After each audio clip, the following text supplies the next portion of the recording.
दोस्तों नमस्कार। देखिए, घटना चक्र की ये पॉइंटर है पूरे वर्ष भर की, अर्थात 20 जनवरी 2019-20 तक की घटनाएं इसमें पूरी आपको मिल जाएंगी। तो काफ़ी लोगों ने मुझे रिक्वेस्ट किया इस पर वीडियो बनाने को, तो ये बुक मैं ले आया और आज से वीडियो बनाऊंगा। इसको 4 पार्टों में हमने बांटा है।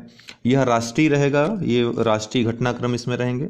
फिर इसके बाद विधिक घटनाक्रम जो कानूनी संबंधित हैं, राज्य व्यवस्था संबंधित है। तीसरा जो आएगा वो अंतर्राष्ट्रीय जितनी भी घटनाएं हुई महत्वपूर्ण, बहुत महत्वपूर्ण होगा। चौथा जो आएगा अर्थव्यवस्था पे आएगा, और एक पांचवा भी आएगा वो खेल और अन्य संक्षिप्त जो अन्य जो घटनाएं हैं विविध, उसमें हम देखेंगे। तो कुल 5 पार्ट में आएगा। तो जल्दी से ये वीडियोस लाइक कर दीजिएगा ताकि हम अगले पार्ट्स ले आएँ, तभी हमको पता चल सकेगा कि आपको चाहिए, अन्यथा इसी पर हम रोक देंगे।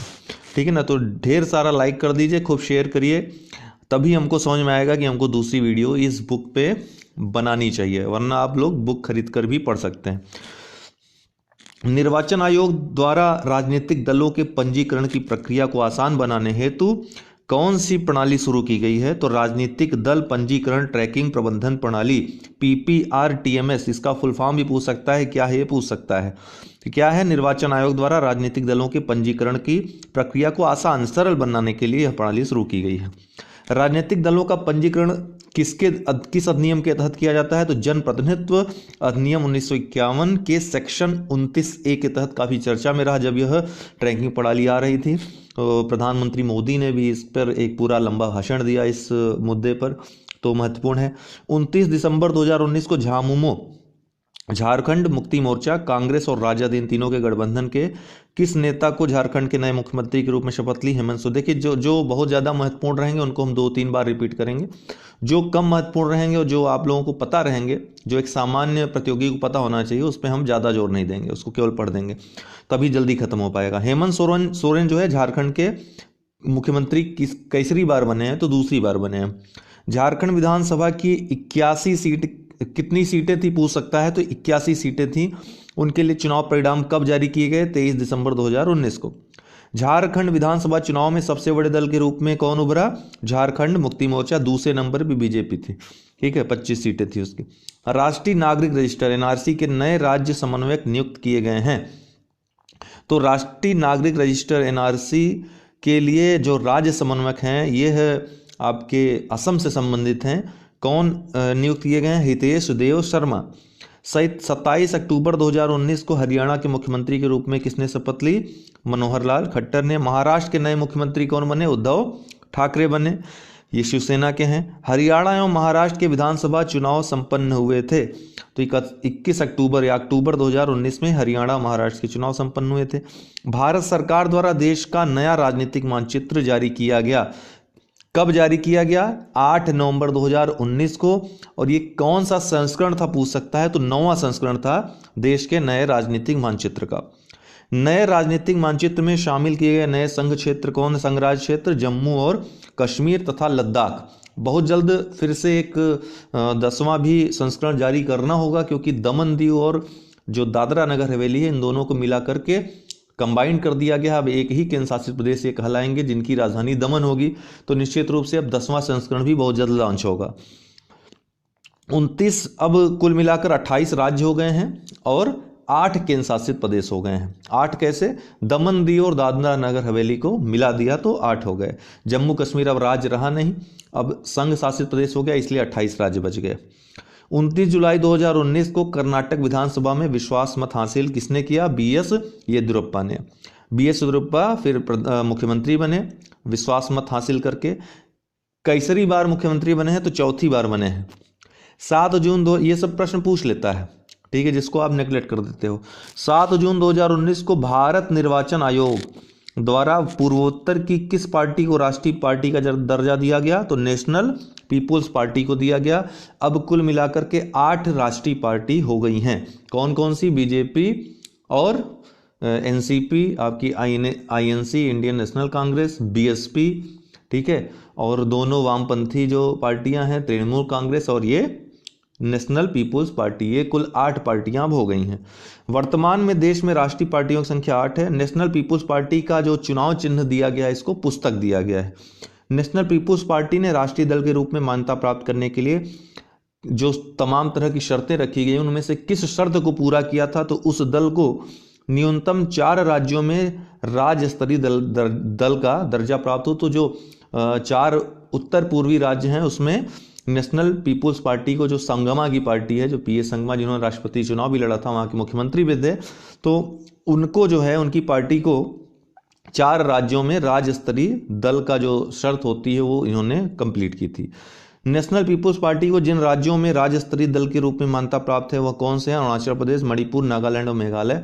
ये वैसे ये प्रश्न नहीं पूछेगा, लेकिन चूंकि 8वीं नेशनल पार्टी बनी है तो पार्टी के संदर्भ में एक महत्वपूर्ण प्रश्न बनता ही पूछ सकता है। बड़े एग्जामों में ये पूछेगा, यूपीएससी एग्जाम में ये क्वेश्चन बन सकता है। नरेंद्र मोदी ने दूसरी बार भारत के प्रधानमंत्री पद की शपथ ली कब? 30 मई 2019 को, ठीक है, शपथ ली। लगातार दूसरी बार पूर्ण बहुमत से जीतकर प्रधानमंत्री बनने वाले यह तीसरे व्यक्ति हैं, अर्थात जवाहरलाल नेहरू, इंदिरा गांधी के बाद तीसरे ऐसे व्यक्ति हैं जो लगातार दूसरी बार पूर्ण बहुमत की सरकार जीतकर प्रधानमंत्री बने हैं। वह नौकरशाह जिसे मोदी सरकार 2.0 में, 2.0 मतलब जो दूसरी बार बनी है, में विदेश मंत्री का कार्यभार किसे सौंपा गया है? एस जयशंकर, जो पहले राजदूत थे, आईएफएस पूर्व भारत के रहे हैं।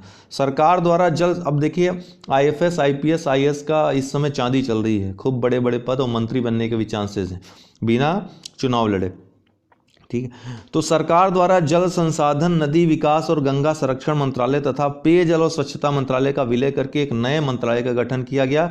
उस मंत्रालय का क्या नाम है? जल शक्ति मंत्रालय। मोदी 2.0 का जो पहला बजट पेश हुआ था 7 जुलाई को, ठीक है, निर्मला सीतारमण द्वारा, जो नई सरकार की नई वित्त मंत्री हैं और पहली महिला वित्त मंत्री भी हैं अगर पूर्णकालिक कहा जाए। इसके पहले हालांकि इंदिरा गांधी ने कुछ समय के लिए कार्यकारी तौर पर वित्त मंत्री का कार्यभार संभाला था, लेकिन पूर्ण रूपेण कोई वित्त मंत्री बना है महिला तो यही बनी है निर्मला सीतारमण, ठीक है। वही निर्मला सीतारमण जी जो आपने देखा था अभी 1 फरवरी को जो लक्ष्मी जी का रूप धारण करके आई थी, पीला वस्त्र पहन करके, ठीक है। तो जो पहला बजट पेश कर रही थी 7 जुलाई 2019 को, तब जल शक्ति मंत्रालय नामक नए मंत्रालय का गठन किया गया इन सभी का विलय करके, और इसके पहले मंत्री गजेंद्र सिंह शेखावत बनाए गए। प्रधानमंत्री की नई मंत्रिपरिषद में महिलाओं की कुल संख्या कितनी है? अर्थात मंत्रिपरिषद में महिलाएं कितनी हैं? कुल 6 महिलाएं हैं दोस्तों। कितनी? कुल 6 महिलाएं मंत्री बनी, जो नई मंत्रिपरिषद बनी थी, जो मोदी को कैबिनेट बना 2.0 का। भारत निर्वाचन आयोग द्वारा, देखिए अगर पूछा जाए कि इस लोकसभा में कुल कितनी महिलाएं चुनकर आईं तो उसका उत्तर होगा 78, ठीक है, याद रखिएगा ये। भारत निर्वाचन आयोग द्वारा 23 मई 2019 को 17वीं लोकसभा चुनाव के परिणाम जारी किए गए थे। कितने? 542 लोकसभा क्षेत्रों के लिए, जबकि 543 के लिए जो होना था, लेकिन एक जो सीट थी वो कौन सी सीट थी जहां का चुनाव रद्द कर दिया गया था? तो वह वेल्लोर था, तमिलनाडु का, ठीक है, चुनाव टाल दिया गया था। 5 अगस्त 2019 को संपन्न वेल्लोर लोकसभा सीट के चुनाव में कौन विजयी हुआ था? तो इसका चुनाव कब हुआ था? 5 अगस्त 2019 को। तो डीएमके के डीएम काथिर आनंद यहाँ पर चुनाव जीते थे। तो ये महत्वपूर्ण बात है, महत्वपूर्ण फैक्ट है। 17वीं लोकसभा में सर्वाधिक सीटें प्राप्त हुई किसको? भारतीय जनता पार्टी कितनी? 303। 17वीं लोकसभा में सबसे कम उम्र की सांसद बनी 25 वर्षीय चंद्राणी मुर्मू। वर्ष भी याद रखिए, उड़ीसा की हैं, बीजेडी पार्टी जो बीजू जनता दल है, नवीन पटनायक की पार्टी, उससे जीती हैं, सांसद बनी। 17वीं लोकसभा चुनाव में सर्वाधिक मतों से जीत हासिल करने वाले उम्मीदवार कौन बने? CR पाटिल, ठीक है, नवसारी गुजरात से भाजपा के सांसद बने। लोकसभा चुनाव में अब तक की सबसे बड़ी जीत हासिल किसको हुई है? प्रीतम मुंडे को, जो पिछली लोकसभा में 6.96 लाख मतों से विजयी हुई थी। तो अब तक की सबसे बड़ी जीत हासिल हुई है उनको, ठीक है, ये बीजेपी की हैं। 17वीं लोकसभा चुनाव में उत्तर प्रदेश में सबसे बड़ी जीत हासिल किसने की? तो उत्तर प्रदेश में सबसे बड़ी जीत वीके सिंह ने गाजियाबाद से हासिल की। पिछली बार भी उत्तर प्रदेश में इन्होंने ही सबसे बड़ी जीत हासिल की थी। 17वीं लोकसभा में उत्तर प्रदेश से चुनी गई कुल महिलाएं कितनी हैं? तो उत्तर प्रदेश से कुल 11 हैं, जो कि सर्वाधिक हैं। और 17वीं लोकसभा में निर्वाचित कुल महिलाओं की संख्या अगर सारी पार्टियों मिला जाए तो कुल 78 महिलाएं हैं। विश्व स्तर पर संसद में महिलाओं की सर्वाधिक भागीदार वाला देश, ये महत्वपूर्ण है फैक्ट, रवांडा में सबसे ज़्यादा महिलाएं हैं वहाँ की संसद में। 19 जून 2019 को 17वीं लोकसभा में के अध्यक्ष पद पर निर्विरोध किसको चुना गया? तो ओम बिरला को निर्विरोध चुना गया। इसके पहले जो प्रोटम स्पीकर बने थे, कौन बने थे? उनका नाम वीरेंद्र कुमार था। ये सांसद टीकमगढ़ के हैं, ये मध्य प्रदेश में टीकमगढ़ है। और जो ओम बिरला हैं वर्तमान में जो लोकसभा के स्पीकर हैं, वो सांसद हैं कहाँ के? राजस्थान के कोटा के। 17वीं लोकसभा चुनाव में अभी हाल ही में कोटा में बच्चे मर रहे थे एक जो है इंसेफ्लाइटिस से, ठीक है, तो इसलिए भी चर्चित था, अभी पूछा जा सकता है परीक्षा में आप।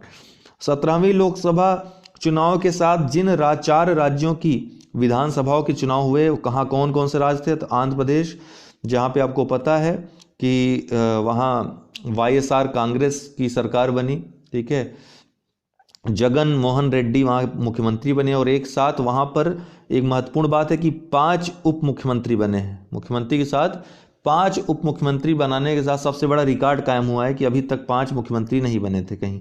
अरुणाचल प्रदेश और फिर उड़ीसा और सिक्किम, ये 4 राज्यों के चुनाव हुए थे। आंध्र प्रदेश विधानसभा की चुनाव परिणाम के तहत सबसे बड़ी party Yuvajana Shramika Rythu Congress party, YSR Congress party. 175 सदस्यीय आंध्र प्रदेश विधानसभा में जगन मोहन रेड्डी के नेतृत्व वाली युवजन श्रमिक रयाथू या YSR कांग्रेस पार्टी को देखिए फुल फॉर्म ही पूछ सकता है। युवजन श्रमिक रयाथू कांग्रेस पार्टी को कितनी सीटें प्राप्त हुई? कुल 151। 30 मई 2019 को आंध्र प्रदेश के तत्कालीन राज्यपाल ESL नरसिम्हन ने जगन मोहन रेड्डी को शपथ दिलाई। जगनन्ना नाम से लोकप्रिय जगन मोहन रेड्डी द्वारा आंध्र प्रदेश में नियुक्त उप मुख्यमंत्रियों की संख्या कितनी है? कुल 5, रिकॉर्ड है ये। अरुणाचल प्रदेश विधानसभा चुनाव परिणाम के अनुसार राज्य में सबसे बड़ी पार्टी कौन बनी?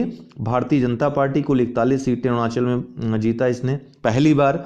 29 मई 2019 को अरुणाचल प्रदेश के मुख्यमंत्री के रूप में किसने शपथ ली? पेमा खांडू ने। पहले ये कांग्रेस में थे। उड़ीसा विधानसभा चुनाव परिणाम के अनुसार सर्वाधिक सीटें किसको प्राप्त हुई? बीजू जनता दल को 112 सीट। नवीन पटनायक यहाँ पे 5वीं बार, लगातार 5वीं बार इन्होंने मुख्यमंत्री पद की शपथ ली। तो ये पूछ सकता है किसरी बार? तो 5वीं बार। 32 सदस्यीय सिक्किम विधानसभा में सर्वाधिक सीटें प्राप्त करने वाली पार्टी सिक्किम क्रांतिकारी मोर्चा SKM, 17 सीटें जीता इसने। और कितनी सीटें हैं सिक्किम में पूछा जा सकता है? 32 सदस्य, ठीक है, तो 40 मिनिमम होनी चाहिए, उसका एक यह अपवाद है। 27 मई 2019 को सिक्किम के नए मुख्यमंत्री कौन बने? प्रेम सिंह तमांग बने। PS गोले नाम से भी ये प्रसिद्ध हैं। सिक्किम के नए मुख्यमंत्री बने। प्रेम सिंह तमांग ने सिक्किम के मुख्यमंत्री के रूप में सबसे लंबे समय तक मुख्यमंत्री रहने वाले जिस व्यक्ति को प्रतिस्थापित किया या हटाया, कौन है? पवन कुमार चामलिंग। इनका रिकॉर्ड इन्होंने तोड़ दिया, प्रेम सिंह तमांग ने। पुलवामा में जम्मू श्रीनगर राष्ट्रीय राजमार्ग पर आतंकी हमला कब हुआ था? तो एक महत्वपूर्ण प्रश्न ये हमेशा रहेगा। 14 फरवरी 2019 को, पिछले वैलेंटाइन डे को, ठीक है।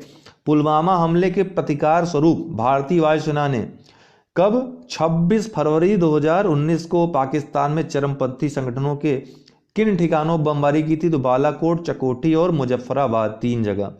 भारत सरकार द्वारा मोस्ट फेवर्ड नेशन, सर्वाधिक तरजीही देश का दर्जा किससे वापस लिया गया? निश्चित रूप से पाकिस्तान, इस आतंकवादी घटना के बाद।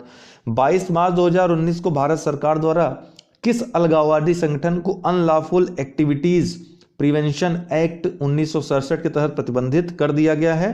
तो JKLF, Jammu Kashmir liberation front को। प्रधानमंत्री द्वारा नई दिल्ली में पूर्व प्रधानमंत्री अटल बिहारी वाजपेयी की जयंती पर अटल भूजल योजना का शुभारंभ कब किया गया? तो कब किया गया दोस्तों? 25 दिसंबर 2019 को। अति महत्वपूर्ण है, ठीक है। अटल भूजल योजना 25 दिसंबर को सुशासन दिवस के रूप में भी मनाया जाता है भारत में। अटल भूजल योजना का कुल व्यय कितना है? 6000 करोड़ रुपए। अटल भूजल योजना की कालावधि कब है, कितनी है? 5 वर्ष। ये कालावधि भी पूछता है PCS में, खासकर 2020-21 से 2024-25 तक, ठीक है। अटल भूजल योजना का उद्देश्य 7 राज्यों में, तो ये 7 राज्यों के लिए है जहां पर काफी भूजल में काफी गिरावट देखी गई है। तो गुजरात, हरियाणा, कर्नाटक, मध्य प्रदेश, महाराष्ट्र, राजस्थान और अपना उत्तर प्रदेश तो है ही। अटल भूजल योजना का क्रियान्वयन किसके द्वारा किया जाएगा? तो जल जीवन मिशन के अंतर्गत, जिसमें हर घर जल योजना 2024 तक प्रत्येक ग्रामीण परिवारों तक पाइपलाइन के माध्यम से जल पहुंचाने की योजना है ये, इसके अंतर्गत इसका क्रियान्वयन किया जाएगा। 25 दिसंबर 2019 को केंद्रीय संचार मंत्री रविशंकर प्रसाद आईटी मंत्री ने भारत नेट परियोजना के जरिए जुड़े देश भर के गांवों को मुफ्त वाईफाई सुविधा प्रदान करने की घोषणा की। कब? मार्च 2020 तक। तो यह लक्ष्य याद रखिएगा, मार्च 2020 तक। भारत सरकार ने अब तक भारत नेट के माध्यम से कितनों को जोड़ा है, कितनों को जोड़ा है? तो लगभग 1,30,000 ग्राम पंचायतों को। तो 1,30,000 की सीमा क्रॉस कर गई है भारत नेट योजना, याद रखिएगा। देश में भारत नेट योजना के तहत पर वर्तमान में वाईफाई की सुविधा कितनी है? लगभग 48,000 गाँव में ऑलरेडी दी जा चुकी है। वर्ष 2012 में प्रारंभ की गई राष्ट्रीय ऑप्टिकल फाइबर नेटवर्क NOFN परियोजना को वर्तमान में जाना जाता है भारत नेट के नाम से। इसमें ऑप्टिकल फाइबर नेटवर्क से पूरे देश को जोड़ा जाएगा, विशेषकर ग्रामीण परिवारों को, ताकि वहां पर भी लोग वाईफाई तेज इंटरनेट का लाभ ले सकें। आपको पता है कि ये जो आप फाइबर देख रहे हैं, फाइबर नेटवर्क फाइबर ऑप्टिक्स पे आधारित है। और फाइबर ऑप्टिक्स किस पर आधारित होता है? ये जो पूर्ण आंतरिक परावर्तन हो उस पर आधारित होता है, ठीक है ना। जनगणना 2021 का संचालन किया जाएगा 16 भाषाओं में, याद रखिएगा। जनगणना 2021 जो अगली जनगणना होगी उसका संचालन 16 भाषाओं में किया जाएगा। जनगणना 2021 के तहत जनसंख्या गणना का कार्य किया जाएगा। कब? 9 से 28 फरवरी 2021 के दौरान। तो ये डेट आपको याद रखनी है, 2021 में 9 से 28 फरवरी तक यह कार्यक्रम चलेगा। प्रधानमंत्री ग्राम सड़क योजना कि चरण 3 का शुभारंभ कब किया गया? तो डेट याद रखिए, बहुत महत्वपूर्ण है, 18 दिसंबर 2019 को। प्रधानमंत्री ग्राम सड़क योजना के लिए वर्ष 2019-20 के 2024-25 की अवधि है तो अनुमानित लागत कितनी है? तो 80,250 करोड़ रुपए। 16 दिसंबर 2019 को केंद्रीय वाणिज्य, ये चरण याद रखिएगा कब से कब तक है? तो 19-20 से 24-25 तक। 16 दिसंबर 2019 को केंद्रीय वाणिज्य एवं उद्योग मंत्रालय ने पूर्वोत्तर के इस राज्य के पहले विशेष आर्थिक क्षेत्र ACZ की स्थापना हेतु अधिसूचना जारी की। तो यह पूर्वोत्तर के इस राज्य का पहला ACZ है, अर्थात त्रिपुरा का यह पहला ACZ है। तो त्रिपुरा नाम याद रखिएगा, यहाँ पर ACZ खोला गया। 15 दिसंबर 2019 को 22 वर्षों बाद शटल ट्रेन सेवा का पुनः परिचालन शुरू किया गया। कहाँ? लाहौर एवं बाघा रेलवे स्टेशन के बीच। ये 15 दिसंबर 2019 को, ये 22 वर्षों बाद शुरू हुआ है शटल ट्रेन सेवा का पुनः आरंभ। 2 दिसंबर 2019 को सघन टीकाकरण कार्यक्रम मिशन इंद्रधनुष 2.0 की शुरुआत कब की गई? 2 दिसंबर 2019 को। केंद्र द्वारा प्रायोजित इस मिशन का यह चरण कब तक संचालित होगा? मार्च 2020 तक। तो मार्च 2020, 2 दिसंबर 2019 को शुरू हुआ, मार्च 2020 तक चलेगा। 18 नवंबर 2019 मिशन इंद्रधनुष ये किससे संबंधित है? टीकाकरण से। मुख्यतः जो 7 टीका जो है 7 प्रमुख रोगों के लिए जो टीका लगाया जाता है बच्चों को, तो उसके लिए इंद्रधनुष कार्यक्रम। लेकिन ये अन्य टीकों को भी, अन्य दवाइयों को, वैक्सीन्स को भी शामिल करता है इसमें, लेकिन मुख्यतः 7 को। 18 नवंबर 2019 को केंद्रीय महिला एवं बाल विकास मंत्रालय द्वारा बिल एवं मिलिंडा गेट्स फाउंडेशन के साथ एक कोष की घोषणा की गई। अति महत्वपूर्ण है, भारतीय पोषण कृषि कोष। क्या? भारतीय पोषण कृषि कोष। यह केंद्रीय महिला एवं बाल विकास मंत्रालय और बिल एवं मिलिंडा गेट्स फाउंडेशन के साथ एक कोष की घोषणा की गई है। 10 नवंबर 2019 को गुजरात सरकार ने 1900 करोड़ रुपए के निवेश से स्थापित होने वाले संपीड़ित प्राकृतिक गैस टर्मिनल CNG टर्मिनल को अपनी मंजूरी प्रदान की। कहाँ स्थापित होगा? भावनगर में, गुजरात में। स्थापना के बाद विश्व का पहला CNG पोर्ट टर्मिनल भी होगा ये, ठीक है ना। विश्व का पहला CNG पोर्ट टर्मिनल कहाँ? भावनगर, गुजरात में। भारत सरकार द्वारा वर्ष 2022 तक नवीकरणीय ऊर्जा क्षमता हासिल करने की महत्वाकांक्षी लक्ष्य कितना है? 175 गीगावाट, ठीक है, 175 गीगावाट, जिसमें 100 गीगावाट अकेले जो है सौर ऊर्जा से हासिल करने का लक्ष्य है।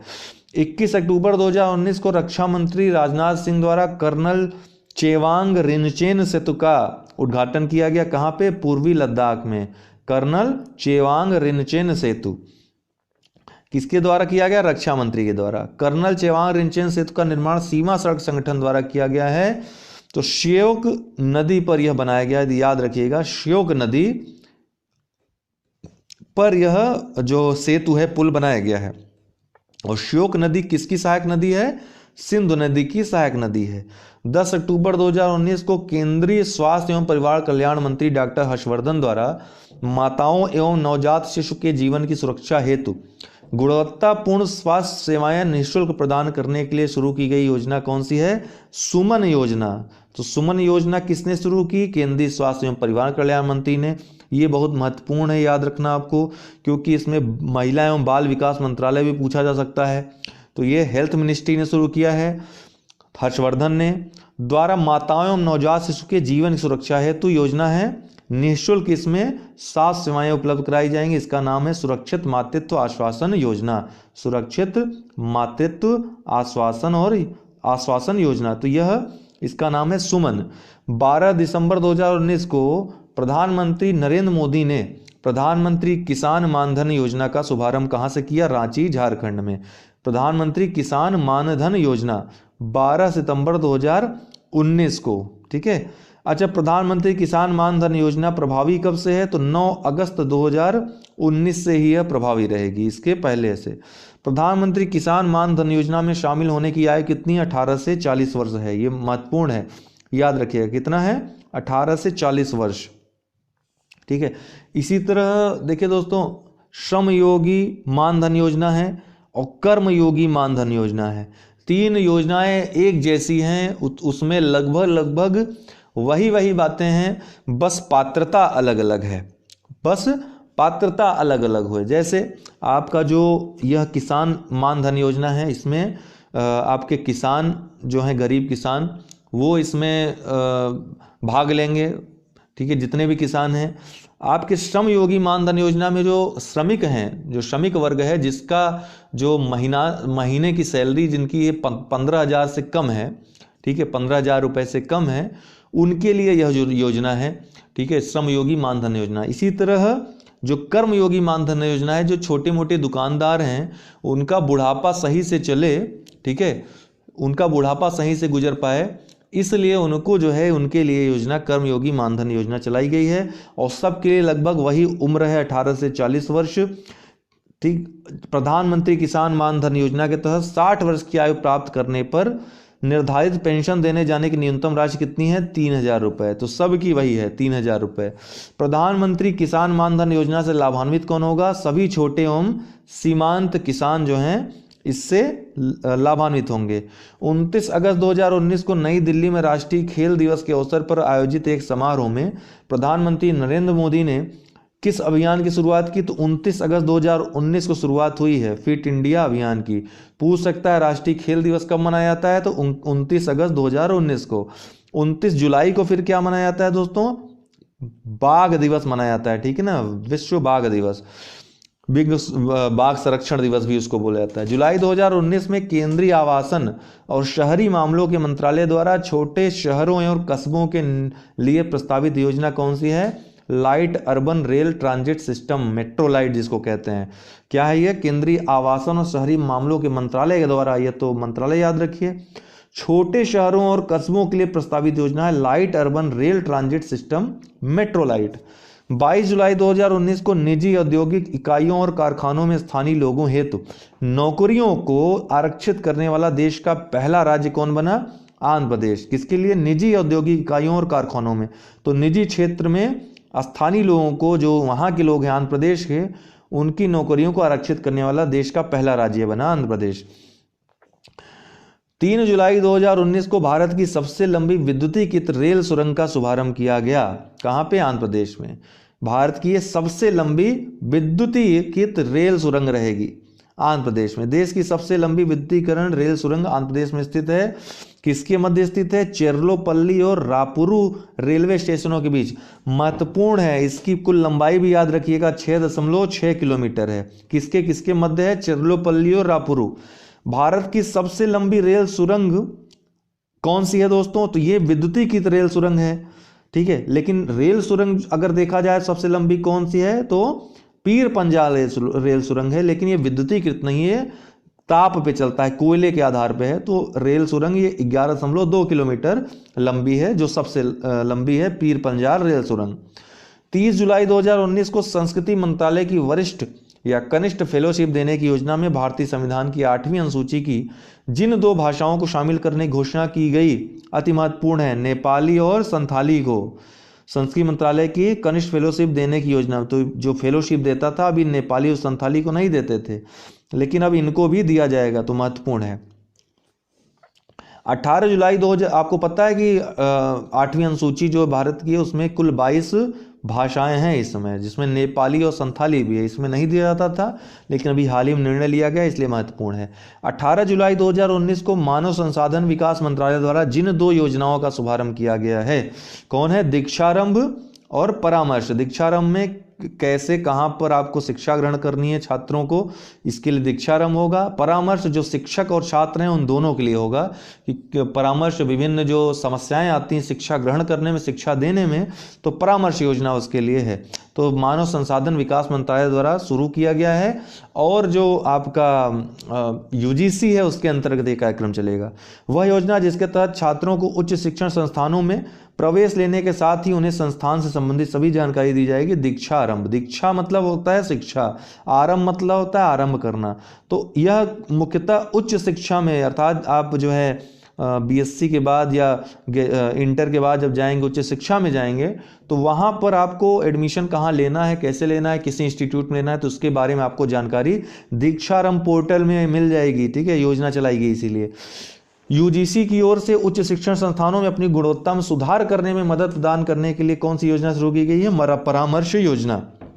दीक्षारंभ और परामर्श दोनों ही उच्च शिक्षा संबंधित है, याद रखिएगा। 16 जुलाई 2019 को आर्थिक मामलों पर मंत्रिमंडलीय समिति द्वारा अरुणाचल प्रदेश में किस परियोजना हेतु 1600 करोड़ रुपए की पूर्व निवेश गतिविधियों पर व्यय को स्वीकृति प्रदान की गई? तो दिबांग बहुउद्देशीय परियोजना पर। दिबांग बहुउद्देशीय परियोजना ये महत्वपूर्ण है, कहाँ स्थित है? तो लोअर दिबांग घाटी जिले में दिबांग नदी पर, जो कि अरुणाचल प्रदेश में है। दिबांग नदी यह ब्रह्मपुत्र की सहायक नदी, दिबांग हो गई, लोहित हो गई, ठीक है, ये सभी ब्रह्मपुत्र की सहायक नदियां हैं। दिबांग बहुउद्देशीय परियोजना की अनुमानित पूर्णता अवधि है सरकारी मंजूरी प्राप्त के 9 वर्ष के बाद। दिबांग परियोजना के तहत विद्युत उत्पादन का लक्ष्य कितना है? यह महत्वपूर्ण है, 2,0880 मेगावाट। ठीक है, दिबांग बहुउद्देशीय परियोजना एक कंक्रीट गुरुत्व बांध का निर्माण किया गया है, जिसकी ऊंचाई कितनी होगी? 278 मीटर। तो ये एक कंक्रीट गुरुत्व बांध है, 278 मीटर जो है इसकी, 278 मीटर इसकी ऊंचाई होगी। 21 जून 2019 को तेलंगाना के मुख्यमंत्री के चंद्रशेखर राव ने किसका उद्घाटन किया? बहुत महत्वपूर्ण है, कालेश्वरम लिफ्ट सिंचाई परियोजना है, गोदावरी नदी पर स्थित है दोस्तों, गोदावरी पर। तो तेलंगाना के मुख्यमंत्री ने किया, यह तेलंगाना में स्थित है कालेश्वरम लिफ्ट सिंचाई परियोजना, गोदावरी नदी के तट पर। कालेश्वरम लिफ्ट सिंचाई परियोजना की अवस्थिति किस राज्य में है? तेलंगाना में, जयशंकर भूपाल पल्ली जिले में। कालेश्वरम लिफ्ट सिंचाई परियोजना से लाभान्वित जो राज्य होंगे वो महाराष्ट्र, तेलंगाना और आंध्र प्रदेश, जहां जहां ये गोदावरी नदी बहती हैं। प्रधानमंत्री जन आरोग्य योजना का शुभारंभ रांची झारखंड में कब किया गया था? 23 सितंबर 2018 को। तो आपको पता है इसको आयुष्मान भारत कार्यक्रम से भी आप जानते हैं इसको। प्रधानमंत्री जन आरोग्य योजना जिन 2 बड़ी योजनाओं का संयोजन है, उसमें स्वास्थ्य एवं आरोग्य केंद्र, जिसमें तमाम आरोग्य केंद्रों की स्थापना की जाएगी, लगभग 1.5 लाख, और राष्ट्रीय स्वास्थ्य संरक्षण योजना, जिसको वास्तव में आप आयुष्मान भारत योजना के नाम से जानते हैं, जिसमें प्रत्येक परिवार को 5 लाख रुपए प्रतिवर्ष दिए जाएंगे। बीमा होगा कि स्वास्थ्य में कोई भी आपके कमी आती है, इलाज के लिए दिया जाएगा। और इसके लिए न सिर्फ सरकारी अस्पतालों में, बल्कि आपके पास प्राइवेट अस्पताल जो कि सरकार अपनी लिस्ट में शामिल करेगा, उनमें जाकर इलाज आप करवा सकते हैं। उसका वहन सरकार करेगी। अगर 5 लाख तक का है तो, उससे ज़्यादा है तो वो आपको लगाना पड़ेगा। वर्तमान में प्रधानमंत्री जन आरोग्य योजना लागू की जा रही है 32 राज्यों और केंद्र शासित प्रदेशों में। कुल 32 राज्यों और केंद्र शासित प्रदेशों में यह लागू की जा रही है। लेकिन यह आंकड़ा थोड़ा बदल जाएगा, क्योंकि दमन दीव और जम्मू कश्मीर लद्दाख ये इनका जब आंकड़ा बदल रहा है राज्य और केंद्र शासित प्रदेशों का, तो यह भी आंकड़ा बदलेगा। तो मैं बता दूंगा बाद में आपको वीडियो के माध्यम से। विश्वविद्यालय अनुदान योजना द्वारा स्ट्राइड या विश्वविद्यालय अनुदान आयोग बोलिएगा, योजना गलती से लिख गया होगा। स्ट्राइड जो कि जिसका फुल फॉर्म है scheme for transdisciplinary research for India development economy नामक योजना को स्वीकृति प्रदान की गई है। किसके लिए? शोध कार्यों को बढ़ावा देने के लिए। तो पूछ सकता है स्ट्राइड क्या है, तो शोध कार्यों को बढ़ावा देने के लिए विश्वविद्यालय अनुदान आयोग द्वारा योजना शुरू की गई है।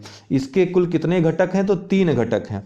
स्ट्राइड योजना की निगरानी के लिए यूजीसी द्वारा एक सलाहकार समिति गठित की गई, जिसके अध्यक्ष कौन है? ये महत्वपूर्ण है, प्रोफेसर भूषण पटवर्धन। प्रोजेक्ट कन्नम्मा बहुत चर्चित रहा के तहत चेन्नई के स्कूली छात्राओं को प्रदान की जा रही सैनिटरी नैपकिन का निर्माण अवारम ब्रांड के नाम से मशीनों द्वारा किया जा रहा है। इन मशीनों का आविष्कारक कौन है? अरुणाचलम मुरुगनंथम। अभी अक्षय कुमार की मूवी आई थी ना पैडमैन, वो इन्हीं पर आधारित है, इन्हीं के जीवन चरित्र पर आधारित है, अरुणाचलम मुरुगनंथम के। इस सैनिटरी नैपकिन्स का निर्माण इरुला समुदाय की महिलाओं द्वारा किया जा रहा है। तो इरुला समुदाय की महिलाएं कहाँ? तमिलनाडु में, याद रखिएगा। Irula tribal women's welfare society. Aavaram brand के नाम से निर्मित सैनिटरी नैपकिन्स हैं, बायोडिग्रेडेबल हैं, ठीक है, तो पर्यावरण संरक्षण के लिए भी सही है। मनरेगा के तहत लाभान्वित होने वाला प्रथम गैर मानव एवं प्राइमेट बना कौन? गोल्डन लंगूर। ये मनरेगा के तहत इसको नामित किया गया, गोल्डन लंगूर को। सुनहरा या गोल्डन लंगूर ये पाया कहाँ जाता है? तो भूटान और भारत में, ये असम में मुख्यतः पाया जाता है। गोल्डन लंगूर को international union for conservation of nature IUCN द्वारा जारी रेड लिस्ट में शामिल किया गया है। किसमें? उसमें कई श्रेणियां हैं, तो संकटग्रस्त इंडेंजर्ड वर्ग में इसको शामिल किया गया है। 31 मई 2019 को कैबिनेट की बैठक में इस योजना के दायरे में व्यापक विस्तार को स्वीकृति प्रदान की गई। किस योजना के? तो PM किसान सम्मान निधि योजना को व्यापक विस्तार दे दिया गया। क्या विस्तार दे दिया? जब ये शुरू हुआ था तो केवल 2 हेक्टेयर तक, जिनका 2 हेक्टेयर या इससे कम की जिनके पास जमीन थी, उनको वर्ष भर में 6,000 रुपए की नगद जो है सहायता की बात की गई थी, और कुल 3 किस्तों में। लेकिन जब प्रधानमंत्री मोदी ने दूसरा शपथ मतलब दूसरी सरकार बनाई, तो इसके पहले अर्थात जब घोषणा पत्र चुनाव के पहले जारी किया था, उसमें कहा गया था कि अब जितने किसान हैं, चाहे जितनी जमीन है उनके पास, सबको इसमें शामिल किया जाएगा। तो अब इसको विस्तार दे दिया गया। कब विस्तार दिया गया? 31 मई 2019 को कैबिनेट की पहली ही बैठक में विस्तार दिया गया। याद रखिएगा, 2-2 हजार की कुल 3 किस्तों में यह दिया जाएगा, 4-4 महीने में, ठीक है ना। वर्तमान में PM किसान सम्मान निधि से लाभान्वित हो सकेंगे सभी भूमि जोत वाले पात्र किसान परिवार। PM किसान योजना की औपचारिक शुरुआत कब की गई थी? यह बहुत महत्वपूर्ण है। 24 फरवरी 2019 को गोरखपुर उत्तर प्रदेश से। 1 दिसंबर 2018 से यह योजना लागू है। तो यह शुरुआत तो इसकी 24 फरवरी 2019 को की गई थी, लेकिन इसका लाभ 1 दिसंबर 2018 से मिलना शुरू हो गया। 8 से 12 अप्रैल 2019। अभी वर्तमान में जो बजट है दोस्तों, बजट में सबसे ज्यादा अगर किसी योजना के लिए व्यय हो रहा है तो इसी योजना के लिए, ठीक है ना। इसके बाद मनरेगा का दूसरे नंबर पर स्थान आता है। PM किसान योजना लागू है 1 दिसंबर 2018 से। 8 से 12 अप्रैल 2019 के मध्य स्विट्जरलैंड के जेनेवा में संयुक्त राष्ट्र संघ के world summit on information society WSIS का आयोजन किया गया। कहाँ पे? जेनेवा में। इसमें WSIS अवार्ड से पुरस्कृत भारतीय योजनाएं कौन सी हैं? तो बहुत महत्वपूर्ण है दोस्तों, दोनों पश्चिम बंगाल की योजना है। उत्कर्ष बांग्ला, सबूज साथी में साइकिल बंटवारा की योजना है। उत्कर्ष बांग्ला ये कौशल प्रशिक्षण योजना है। तो पश्चिम बंगाल सरकार की कौशल प्रशिक्षण योजना कौन सी है? उत्कर्ष बांग्ला। 18 श्रेणियों के 1062 नामांकनों में क्षमता निर्माण श्रेणी में सर्वोच्च स्थान उत्कर्ष बांग्ला को प्राप्त हुआ। ICT एप्लीकेशन ई गवर्नमेंट श्रेणी के तहत अंतर्गत चैंपियन परियोजना के रूप में प्रथम 5 में स्थान प्राप्त करने वाली योजना कौन थी? सबूज साथी। इसमें पश्चिम बंगाल सरकार की योजना के तहत कक्षा 9 से 12 तक के छात्रों को साइकिल वितरित की जाती है। किसके तहत? सबूज साथी योजना के तहत। वर्ष 2017 में पश्चिम बंगाल सरकार की इस योजना को संयुक्त राष्ट्र द्वारा पुरस्कृत किया गया था। तो किस योजना को? कन्याश्री योजना को। तो यह भी महत्वपूर्ण है, पश्चिम बंगाल की यह भी योजना थी। 5 मार्च 2019 को प्रधानमंत्री द्वारा अहमदाबाद गुजरात में किस योजना का औपचारिक शुभारंभ किया गया? प्रधानमंत्री श्रम योगी मानधन योजना अभी हमने जिक्र किया था। प्रधानमंत्री श्रम योगी मानधन योजना कब से प्रभावी है? 15 फरवरी 2019 से। प्रधानमंत्री श्रम योगी मानधन योजना के लाभान्वितों के लिए निर्धारित आयु सीमा कितनी है? 18 से 40 वर्ष। इसके लिए पात्र असंगठित क्षेत्र के श्रमिकों की मासिक आय महीने में कितना कमाना चाहिए? 15,000 रुपये या इससे कम। मार्च 2019 में प्रधानमंत्री की अध्यक्षता में आर्थिक मामलों की कैबिनेट कमेटी ने मेंसस चिनाब वैली, बहुत महत्वपूर्ण है, valley power project private limited द्वारा इस परियोजना के निर्माण के लिए निवेश को मंजूरी प्रदान की। किसके लिए? कीरू पनबिजली योजना। और ये किसके किनारे स्थित है? चिनाब नदी के किनारे स्थित। चिनाब नदी पे ये कीरू पनबिजली परियोजना स्थित है। कीरू पनबिजली परियोजना की अवस्थिति जम्मू कश्मीर के किश्तवाड़ जिले में है। कीरू पनबिजली परियोजना की उत्पादन क्षमता कितनी है? 624 मेगावाट। कीरू पनबिजली परियोजना की आधारशिला कब रखी गई थी? 3 फरवरी 2019 को। 7 मार्च 2019 को प्रधानमंत्री द्वारा नई दिल्ली से वीडियो कॉन्फ्रेंसिंग के माध्यम से मेट्रो परियोजना का शुभारंभ किया गया। कहां पे? नागपुर में। तो नागपुर में मेट्रो शुरू की गई, मेट्रो परियोजना। तो याद रखिएगा, नया जो शहर जुड़ा, नागपुर। 4 मार्च 2019 को प्रधानमंत्री द्वारा परिवहन गतिशीलता हेतु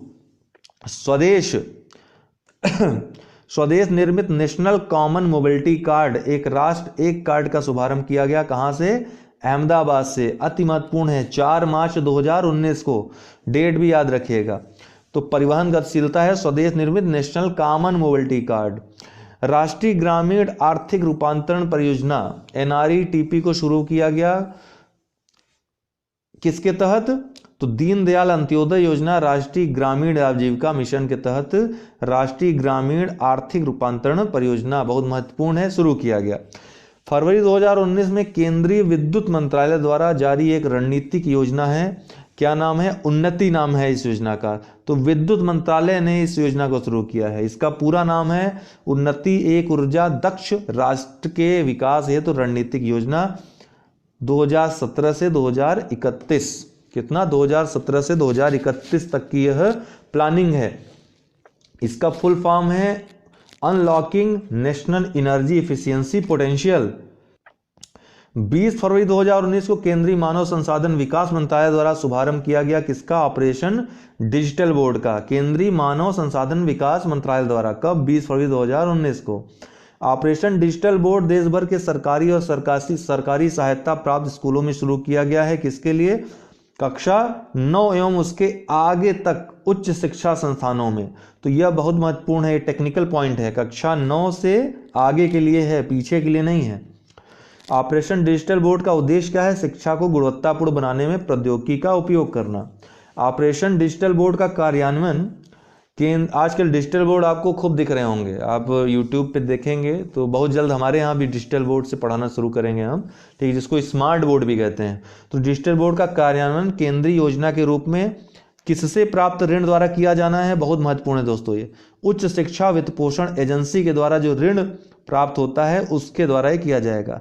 जनवरी 2020 में 14वीं annual status of education report, जिसको असर भी कहते हैं, ये जनवरी 2020 में अभी हाल ही में ये 14वीं थी, महत्वपूर्ण है, जारी की गई।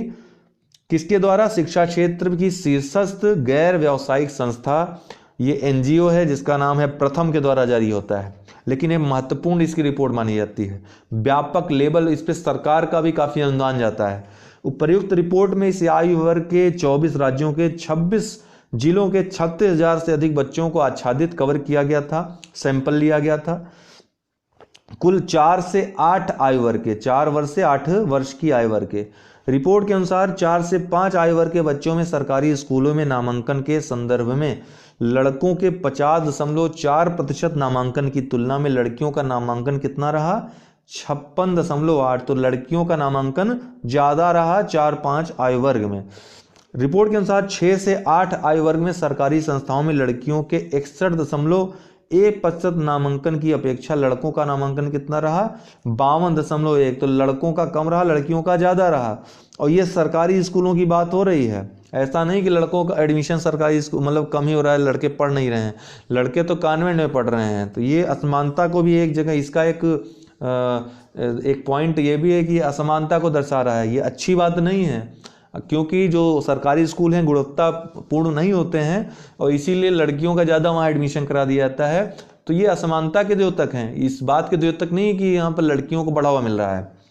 10 जनवरी 2020 को भारत सरकार द्वारा राज्य ऊर्जा दक्षता सूचकांक 2019 जारी किया गया। किसके द्वारा? भारत सरकार द्वारा राज्य ऊर्जा दक्षता सूचकांक 2019 कब जारी किया गया? 10 जनवरी 2020 को। इसमें कितने राज्य और संशासित क्षेत्रों को शामिल किया गया? कुल 36 को। राज्य ऊर्जा दक्षता सूचकांक 2019 जिन महत्वपूर्ण संकेतकों पर आधारित है, तो कितने महत्वपूर्ण संकेतकों पर आधारित है? कुल 97 पे। राज्य ऊर्जा दक्षता सूचकांक 2019 के अनुसार ये महत्वपूर्ण है। शीर्ष प्रदर्शन करने वाले राज्य कौन है? तो हरियाणा पहले स्थान पे, फिर केरल, फिर कर्नाटक। ठीक है, ये शीर्ष स्थान पे है। ये शीर्ष प्रदर्शन मतलब ये हरियाणा, केरल, कर्नाटक ये शीर्ष टॉप के राज्य हैं। 31 दिसंबर 2019 को केंद्रीय वित्त मंत्री निर्मला सीतारमण ने वर्ष 2019 से 25 के लिए राष्ट्रीय अवसंरचना पाइपलाइन पर गठित कार्यबल का रिपोर्ट जारी किया। किसने? केंद्रीय वित्त मंत्री ने। 2019 से 2025 के लिए रिपोर्ट के अनुसार वह 2024-25 तक $5 ट्रिलियन की जीडीपी हासिल करने हेतु भारत को इस अवधि के दौरान अवसंरचना या बुनियादी ढांचागत सुविधाओं पर खर्च कितना करना होगा? $1.4 ट्रिलियन। कितना? $1.4 ट्रिलियन, लगभग 100 लाख करोड़ रुपए जो है खर्च करने होंगे। 30 दिसंबर 2019 को नीति आयोग ने सतत विजय, ये लगभग टेढ़ी खीर लगती है, तो सब स्वप्न लगता है कितना खर्च हो पाएगा। 30 दिसंबर 2019 को नीति आयोग ने सतत विकास लक्ष्य भारत सूचकांक जारी किया कि देखिए इससे पीसीएस में भी सवाल बनेगा, आपके जो है जून में जो एग्जाम होगा, बाकी सब में तो बनेगा ही। भारत सूचकांक एसडीजी सूचकांक 2019-20 जारी किया गया। इसके तहत राज्यों में शीर्ष स्थान किसने प्राप्त किया? केरल ने। एसडीजी इंडिया इंडेक्स 2019 के तहत भारत का समग्र स्कोर वर्ष 2018 के 57 से बढ़कर कितना हो गया? 60 हो गया। ये समग्र स्कोर है। उपरोक्त संदर्भ में भारत ने अधिकतम वृद्धि हासिल की एसडीजी 6 में, जिसमें स्वच्छ पेयजल और स्वच्छता आता है, जिसमें सबसे अधिकतम है। फिर उद्योग, नवाचार और आधारभूत ढांचा में, फिर 7 में वहनी और स्वच्छ ऊर्जा में। ये आखिर है क्या? 976। दरअसल संयुक्त राष्ट्र ने 17 एसडीजी लक्ष्य 2030 तक हासिल करने बताए हैं पूरे विश्व को। तो यह भारत भी अलग से जारी करता है, जिसमें पता लगाया जाता है कि किस राज्य ने कितना अच्छा प्रदर्शन किया है एसडीजी लक्ष्यों को प्राप्त करने में, क्योंकि राज्य प्राप्त करेंगे तभी तो देश प्राप्त कर पाएगा। तो इसका मिलाकर कुल समग्र आकलन भी किया जाता है कि भारत सुधार कर रहा है कि नहीं। तो भारत सुधार कर रहा है, 57 से बढ़कर 60 पहुंच गया है अंक इसका। तो अंक दिए जाते हैं उसके अनुसार। अच्छा, संघ राज्य क्षेत्रों में शीर्ष स्थान किसको प्राप्त हुआ? तो चंडीगढ़ को। इसका एक बात बता दूं, चंडीगढ़ को भी 71 अंक प्राप्त हुए हैं और केरल को भी 71 अंक प्राप्त हुए हैं। इसलिए केरल और चंडीगढ़ दोनों अगर रहेगा, राज्य केंद्र शासित प्रदेश दोनों पूछेगा, और केरल और चंडीगढ़ दोनों ऑप्शन में रहेगा, तो दोनों ही सही रहेंगे, दोनों ही टॉप के हैं। एसडीजी इंडिया इंडेक्स 2019-20 में वर्ष 2018 तुलना में वर्ष 2019 में सर्वाधिक सुधार दर्ज करने वाला अपना यूपी है। उत्तर प्रदेश सबसे ज्यादा सुधार दर्ज किया है। वे 3 राज्य जो वर्ष 2018 में आकांक्षी श्रेणी में थे, एस्पिरेंट श्रेणी में थे, अपनी स्थिति में सुधार कर अच्छा प्रदर्शन करने वाले राज्यों की श्रेणी में आ गए। कौन कौन? उत्तर प्रदेश, बिहार और असम परफॉर्मर की श्रेणी में आ गए हैं तीनों। नीति आयोग द्वारा किसने जारी किया था? तो यह नीति आयोग ने जारी किया था। किन संस्थाओं ने विकसित करने में भूमिका निभाई? तो सांख्यिकी एवं कार्यक्रम कार्यान्वयन मंत्रालय ने, ग्लोबल ग्रीन ग्रोथ इंस्टीट्यूट ने और संयुक्त राष्ट्र ने। ठीक है, संयुक्त राष्ट्र में जो भारत की जो इकाई है उसने। 25 दिसंबर 2019 को केंद्र सरकार द्वारा सुशासन दिवस के अवसर पर जारी किया गया। क्या? Good governance index. Good governance index केंद्र सरकार द्वारा जारी किया गया, महत्वपूर्ण है। समग्र रैंकिंग में बड़े राज्यों में शीर्ष स्थान किसने प्राप्त किया? तमिलनाडु ने। गुड गवर्नेंस इंडेक्स के तहत पूर्वोत्तर एवं पहाड़ी राज्यों में शीर्ष स्थान किसने प्राप्त किया? हिमाचल प्रदेश ने। इसके तहत संघ राज्य क्षेत्रों में शीर्ष स्थान कौन रहा? पुडुचेरी। 31 दिसंबर 2019 को केंद्र सरकार द्वारा घोषित स्वच्छ सर्वेक्षण लीग 2020 पहली तिमाही और दूसरी तिमाही के परिणामों के तहत 10 लाख से अधिक की जनसंख्या वाले नगरों में शीर्ष स्थान पर कौन है? तो स्वच्छ सर्वेक्षण में एक बार पुनः इंदौर पहले स्थान पर रहा। स्वच्छ सर्वेक्षण लीग 2020 के परिणामों के तहत 10 लाख से अधिक की जनसंख्या वाले शहरों में उत्तर प्रदेश का जो है, उत्तर प्रदेश का कौन सा शहर शीर्ष पे रहा? तो इलाहाबाद जो है शीर्ष पे रहा। ये पूरे देश में, कंट्री में 9वें स्थान पर रहा, टॉप 10 में रहा। नवंबर 2019 में भारत के महारजिस्ट्रार द्वारा मातृ मृत्यु अनुपात MMR पर जारी विशेष बुलेटिन के अनुसार, बहुत महत्वपूर्ण है ये दोस्तों, ठीक है, वर्ष 2015-17 में देश में मातृ मृत्यु दर MMR कितना है? 122 प्रति 1 लाख जीवित जन्म पर, ठीक है, 1 लाख जीवित जन्म पर 122 पहुंच गई है MMR, तो घट गई है। वह 2015-17 के अवधि में उत्तर प्रदेश में मातृ मृत्यु दर कितनी है? तो उत्तर प्रदेश में राष्ट्रीय जो आंकड़ा है उससे ज्यादा है, कितना है? 216 प्रति 1 लाख जीवित जन्म पर। तो ये गंभीर चिंता का विषय है। अक्टूबर 2019 में पहली बार व्यापक राष्ट्रीय पोषण सर्वेक्षण स्वास्थ्य एवं परिवार कल्याण मंत्रालय भारत सरकार द्वारा जारी किया गया। यह सर्वेक्षण किसके द्वारा समर्थित है? किसका सहयोग इसमें? यूनिसेफ का। तो महत्वपूर्ण है, पहली बार व्यापक राष्ट्रीय पोषण सर्वेक्षण 2016-18 जारी किया गया। किसके द्वारा? स्वास्थ्य एवं परिवार कल्याण मंत्रालय भारत सरकार द्वारा। कभी कभी नीति आयोग दे देता है तो कंफ्यूज हो जाते हैं लोग, तो ये पढ़ते रहिएगा बार बार, ठीक है ना। यूनिसेफ द्वारा इसको समर्थन दिया गया, इस रिपोर्ट को, इस सर्वेक्षण को। तो अक्टूबर 2019 में केंद्रीय स्वास्थ्य मंत्री द्वारा राष्ट्रीय दृष्टिहीनता एवं दृष्टिबाधित सर्वे 2015 से लेकर 19 तक जिसमें आंकड़े हैं जारी किया गया। इसके तहत अति महत्वपूर्ण WHO द्वारा, विश्व स्वास्थ्य संगठन द्वारा निर्धारित 25% के लक्ष्य को पार करते हुए भारत ने दृष्टिबाधितता के मामलों में कमी की है। कितना? लगभग 52% की। तो जो 25% तक लाने का लक्ष्य है उसको पार कर लिया भारत ने। 2015 से 19 की अवधि में 52% दृष्टिबाधिता कम की है, मामले कम किए हैं। उपरोक्त सर्वे के अनुसार 66.2% मामलों के साथ दृष्टिहीनता का सबसे बड़ा कारक कौन सा है? तो मोतियाबिंद के कारण सबसे ज्यादा दृष्टिबाधिता हो रही है। 17 अक्टूबर 2019 को इंडिया इनोवेशन इंडेक्स 2019 नामक रिपोर्ट जारी की गई। किसके द्वारा? नीति आयोग द्वारा। इंडिया इनोवेशन इंडेक्स 2019 के तहत बड़े राज्यों में प्रथम स्थान, ये UPPCS प्री 2019 का क्वेश्चन पूछा गया था। ये कर्नाटक, जिसका स्कोर 35.65 रहा। झारखंड अंतिम स्थान पे रहा, 17वें स्थान पे। तो बड़े राज्यों में ये चीज रही। इंडिया इनोवेशन इंडेक्स 2019 के अनुसार उत्तर पूर्वी एवं पहाड़ी राज्यों में शीर्ष पर कौन रहा? तो सिक्किम। और संघ राज्य क्षेत्र में शीर्ष स्थान पे कौन रहा? दिल्ली। 21 अक्टूबर 2019 को NCRB द्वारा, नेशनल क्राइम रिपोर्ट ब्यूरो तो द्वारा जारी भारत में रिकॉर्ड ब्यूरो द्वारा जारी भारत में अपराध 2017, बहुत महत्वपूर्ण होता है ये रिपोर्ट।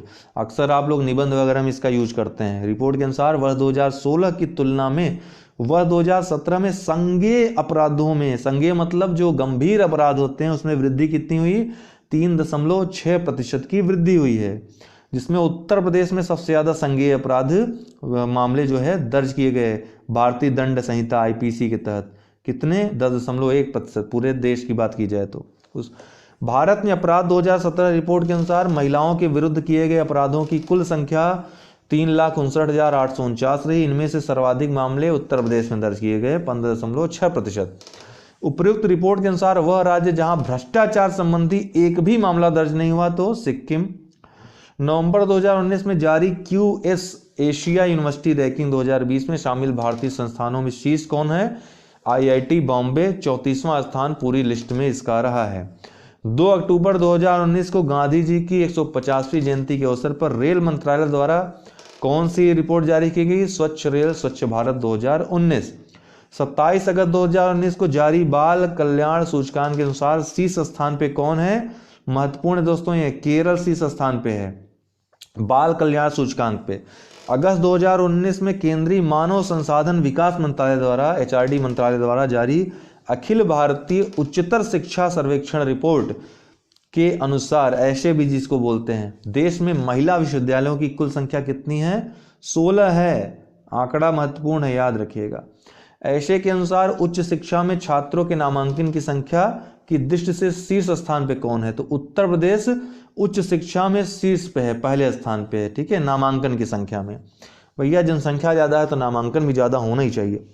आईशे के अनुसार अर्थात इस रिपोर्ट के अनुसार उच्च शिक्षा में छात्रों की नामांकन की संख्या के दृष्टि से शीर्ष स्थान पे उत्तर प्रदेश में है। ये उच्च शिक्षा के मामले में है दोस्तों। भारत में हो सकता है नकल ज़्यादा होती है, क्या लग रहा है उच्च शिक्षा में? कानपुर यूनिवर्सिटी, CSJMU वगैरह में बहुत एडमिशन होते हैं।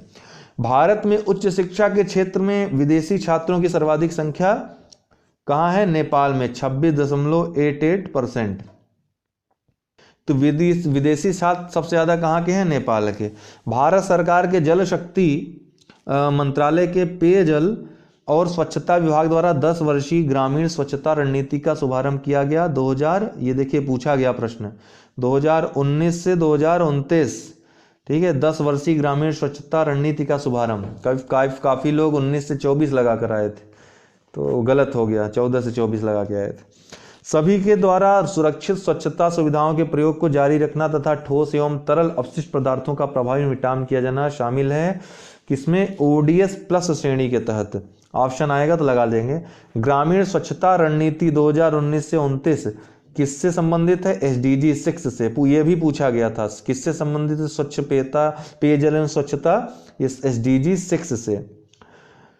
अगस्त 2019 में जारी state rooftop solar attractiveness index सरल जिसको के अनुसार प्रथम स्थान किसको प्राप्त हुआ है? कर्नाटक को।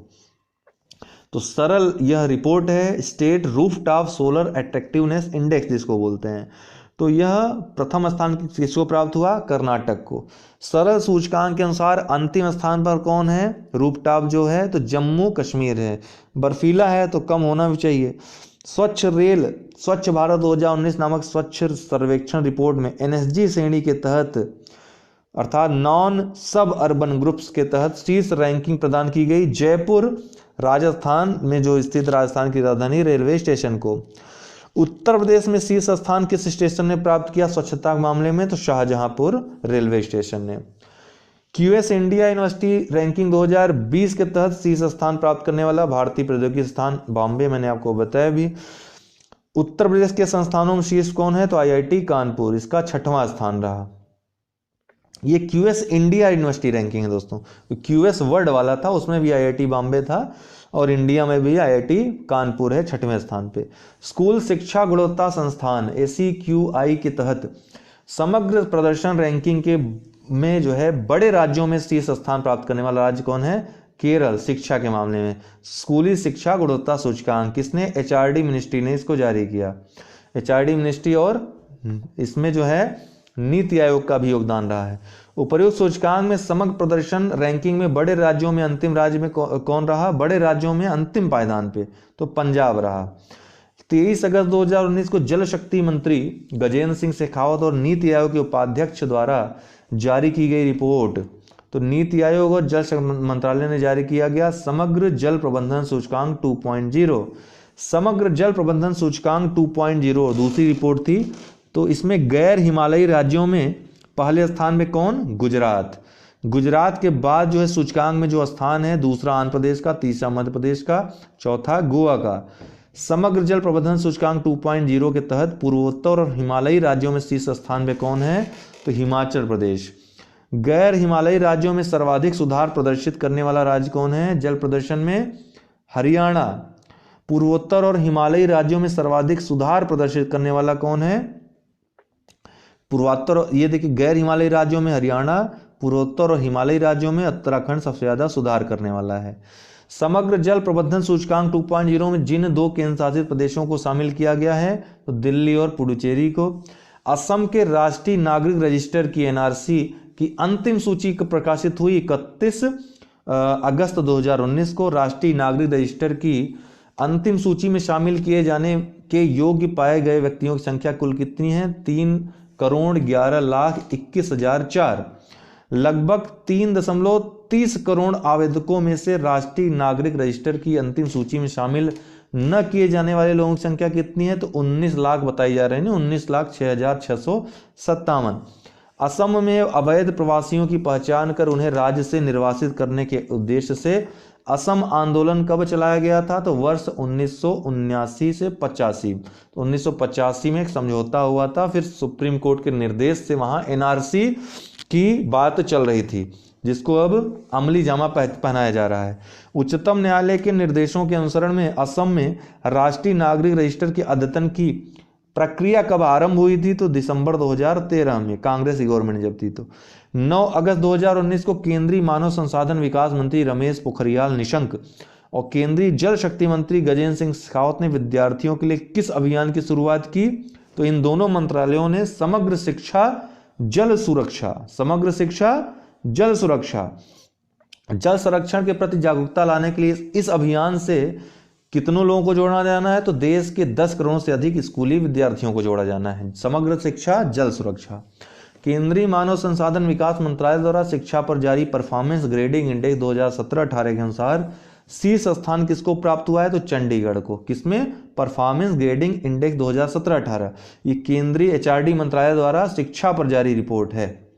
परफॉर्मेंस ग्रेडिंग इंडेक्स के अनुसार सर्वाधिक साक्षरता दर वाला राज्य कौन सा है? तो केरल। ठीक है, केरल जो है सर्वाधिक साक्षरता वाला है। लक्षद्वीप दूसरे स्थान पे, मिजोरम तीसरे स्थान पे बना हुआ है। शिक्षा के क्षेत्र में सबसे खराब प्रदर्शन करने वाला राज्य कौन सा है? हिमाचल प्रदेश, सबसे खराब प्रदर्शन।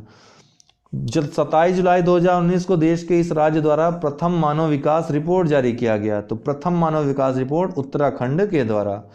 16 जुलाई 2019 को एक समझौता ज्ञापन पर हस्ताक्षर किया गया दूरसंचार विभाग और भारतीय अंतर्राष्ट्रीय आर्थिक संबंध अनुसंधान परिषद के मध्य। इस समझौता ज्ञापन का उद्देश्य क्या है? भारतीय राज्यों और केंद्र शासित प्रदेशों के लिए ब्रॉडबैंड तैयारी सूचकांक विकसित करना। जुलाई 2019 में प्रकाशित रिपोर्टों के अनुसार केंद्रीय पर्यावरण मंत्रालय द्वारा ब्लू फ्लैग प्रमाणन हेतु देश में चयनित समुद्री तटों की संख्या कुल कितनी है? तो 12 समुद्री तटों पर ब्लू फ्लैग प्रमाणन जो है चलाया जाएगा। किसके द्वारा? केंद्रीय पर्यावरण मंत्रालय द्वारा। समुद्री तटों और समुद्री जीवों के लिए ब्लू फ्लैग कार्यक्रम अंतर्राष्ट्रीय स्तर पर एक गैर सरकारी लाभकारी संगठन द्वारा संचालित किया जा रहा है। वह संगठन का क्या नाम है? Foundation for environmental education. तो ये पढ़ लीजिए, बार बार पढ़िए, ये सब प्रश्न बहुत महत्वपूर्ण है सभी परीक्षाओं के लिए। केंद्रीय स्वास्थ्य और परिवार कल्याण मंत्री जो है डॉक्टर हर्षवर्धन ने नेशनल डिजिटल हेल्थ ब्लूप्रिंट जारी कब की? 15 जुलाई 2019 को। नेशनल क्या नाम है इसका? National digital health blueprint.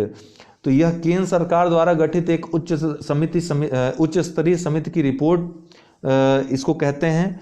इस समिति के चेयरमैन कौन है? तो जे सत्य नारायण। तो रिपोर्ट कब जारी हुई? 15 जुलाई 2019 को। नेशनल डिजिटल हेल्थ ब्लूप्रिंट को तैयार किया गया है डिजिटल इंडिया कार्यक्रम के तहत। इसमें केंद्रीय मानव संसाधन विकास मंत्रालय के द्वारा उच्चतर शिक्षा विभाग द्वारा जारी की गई एक पंचवर्षीय विजन योजना कौन सी है? शिक्षा गुणवत्ता उन्नयन एवं समावेशन कार्यक्रम, इक्विप भी इसको बोलते हैं, इक्विप। तो इक्विप क्या है? केंद्रीय मानव संसाधन विकास मंत्रालय एचआरडी मिनिस्ट्री के उच्चतर शिक्षा विभाग द्वारा जारी की गई पंचवर्षीय विजन योजना है। उपर्युक्त रिपोर्ट के तहत कुल क्षेत्र कितने शामिल किए गए हैं? 10। उच्चतर शिक्षा के लिए निर्धारित प्रमुख लक्ष्यों में से एक लक्ष्य क्या है? कम से कम 50 भारतीय संस्थानों को शीर्ष 1000 वैश्विक विश्वविद्यालयों के स्थान में लाना। तो कुल 50 लक्ष्य है, 50 भारतीय संस्थानों को विश्व के शीर्ष 1000 वैश्विक विश्वविद्यालयों के स्तर पर लाना। जून 2019 में गृह मंत्रालय द्वारा पुलिस स्टेशन रैंकिंग 2018 जारी की गई। इसमें रैंकिंग प्रदान की गई कितने पुलिस स्टेशनों को? 87 पुलिस स्टेशनों को। उनकी एक कार्य प्रणाली के अनुसार उनको रैंकिंग प्रदान की गई। पुलिस स्टेशन रैंकिंग के तहत सर्वश्रेष्ठ प्रदर्शन हेतु प्रथम स्थान प्राप्त किसने किया? कालू पुलिस स्टेशन ने, बीकानेर में है, राजस्थान में।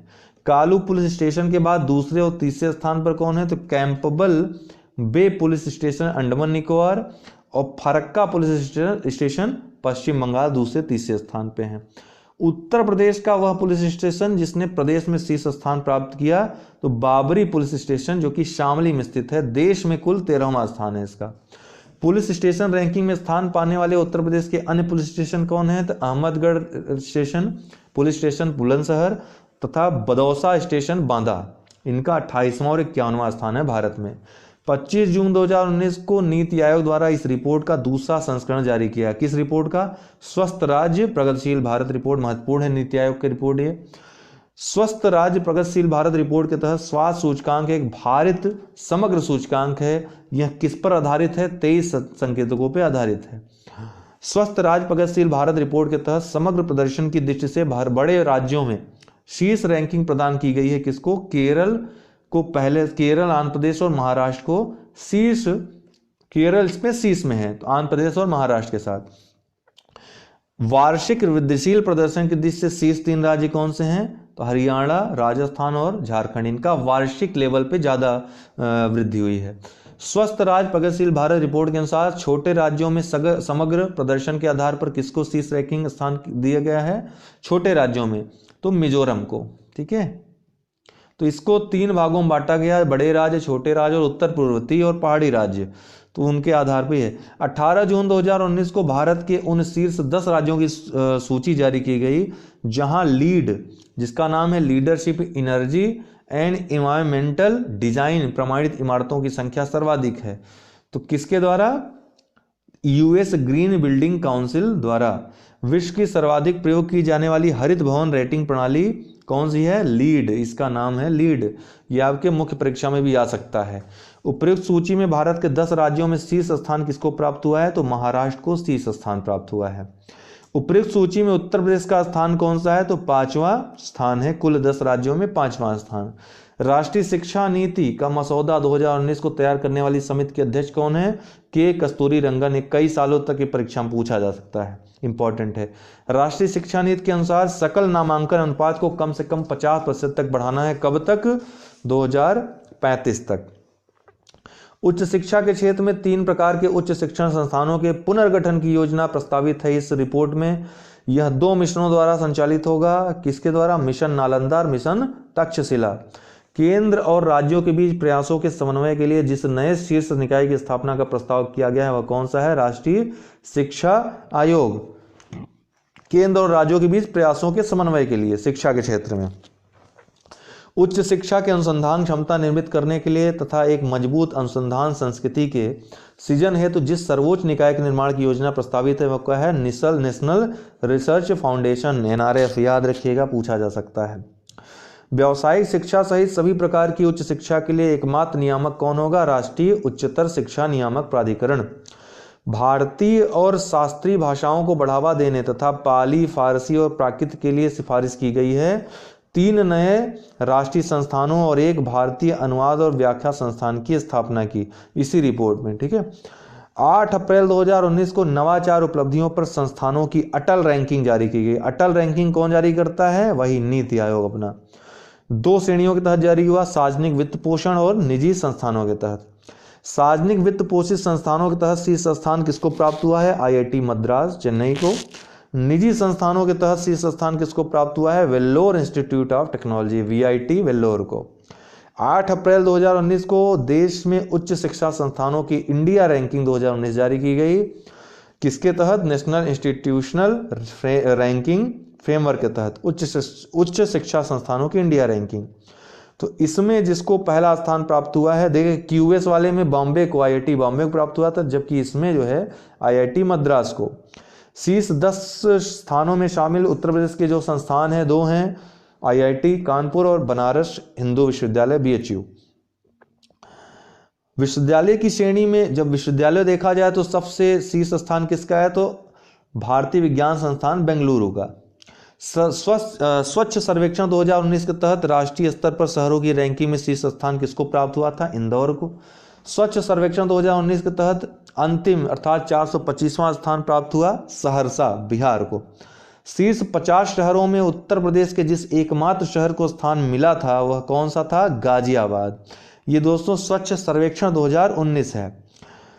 सर्वाधिक स्वच्छ गंगा नगर घोषित किया गया है किसको? गोचर उत्तराखंड को। ये सर्वाधिक स्वच्छ गंगा नगर है गोचर, इसी रिपोर्ट के तहत। प्रधानमंत्री नरेंद्र मोदी की अध्यक्षता में केंद्रीय मंत्रिमंडल द्वारा तीसरी राष्ट्रीय खनिज नीति, महत्वपूर्ण है, मंजूरी कब प्रदान की गई? 28 फरवरी 2019 को। राष्ट्रीय खनिज नीति 2019 के अनुसार प्रमुख खनिजों के उत्पादन में 200% की वृद्धि किया जाना प्रस्तावित है। कब? अगले 7 वर्षों के दौरान, 19 से 25 अर्थात 2025 तक। राष्ट्रीय खनिज नीति अगले 7 वर्षों के दौरान खनिज क्षेत्र में व्यापार घाटे में कितनी कटौती प्रस्तावित करती है? 50% की, और खनिजों के उत्पादन में 200% की। निजी क्षेत्र के खनन कार्यों हेतु तो वित्त पोषण को प्रोत्साहित करने एवं अन्य देशों में निजी क्षेत्र द्वारा खनिज परिसंपत्तियों का अधिग्रहण करने हेतु खनन गतिविधि को यह दर्जा प्रदान किया जाना प्रस्तावित है। किसका? उद्योग का दर्जा दिया जाएगा खनन गतिविधियों को। 14 से 16 जनवरी 2020 के मध्य रायसीना डायलॉग का आयोजन किया गया। कहाँ पे? नई दिल्ली है। रायसीना किसका नाम है? रायसीना हिल है। ये पहाड़ी अरावली का एक भाग है जिसपे कि जो राष्ट्रपति भवन आदि इसी पर स्थित नई दिल्ली यहीं पर स्थित है। ठीक है, रायसीना डायलॉग इसको कहा गया। वर्ष 2016 से आयोजन यह किया जा रहा है। तो 12 से 16 जनवरी 2020 के मध्य 23वें राष्ट्रीय युवा उत्सव का आयोजन कहाँ किया गया? लखनऊ में। तो महत्वपूर्ण है 23वां राष्ट्रीय युवा महोत्सव। प्रत्येक वर्ष राष्ट्रीय युवा दिवस का आयोजन किया जाता है। कहाँ? कब? 12 जनवरी को। 12 जनवरी को क्या होता है दोस्तों? 12 जनवरी को स्वामी विवेकानंद का जन्मोत्सव मनाया जाता है। इसको युवा दिवस के रूप में मनाया जाता है, राष्ट्रीय युवा दिवस। 23वें राष्ट्रीय युवा दिवस का केंद्रीय विषय क्या है? Fit youth fit India. भारतीय बाल चिकित्सा अकादमी ने TB free air for every child कार्यक्रम शुरू किया है। TB free air for every child कार्यक्रम शुरू किया है केरल राज्य में भारतीय बाल चिकित्सा अकादमी ने। 14 दिसंबर 2019 को राष्ट्रीय गंगा परिषद की प्रथम बैठक कहाँ आयोजित हुई? कानपुर, उत्तर प्रदेश में। राष्ट्रीय गंगा परिषद की प्रथम बैठक थी। राष्ट्रीय गंगा परिषद की प्रथम बैठक की अध्यक्षता प्रधानमंत्री नरेंद्र मोदी ने की। 8 से 9 अगस्त 2019 को ई गवर्नेंस पर आधारित महत्वपूर्ण है 22वें राष्ट्रीय सम्मेलन का आयोजन कहाँ किया गया? शिलांग, मेघालय में। ई गवर्नेंस पर 22वें राष्ट्रीय सम्मेलन का मुख्य विषय क्या था? तो डिजिटल इंडिया सफलता से उत्कृष्टता तक। 1 अगस्त 2019 को महिला उद्यमिता को प्रोत्साहन व बढ़ावा देने के उद्देश्य से महिला स्टार्टअप शिखर सम्मेलन 2019 का आयोजन कहाँ किया गया? कोच्चि में, केरल में। महिला स्टार्टअप शिखर सम्मेलन। 28 जून 2019 को भारत सरकार, केरल सरकार और विश्व बैंक द्वारा $250 मिलियन का ऋण समझौता हस्ताक्षरित किया गया प्रथम केरल अनुकूलता कार्यक्रम हेतु। प्रथम केरल अनुकूलता कार्यक्रम का उद्देश्य क्या है? इसमें देखिए आपका केरल सरकार, भारत सरकार और विश्व बैंक तीनों आते हैं।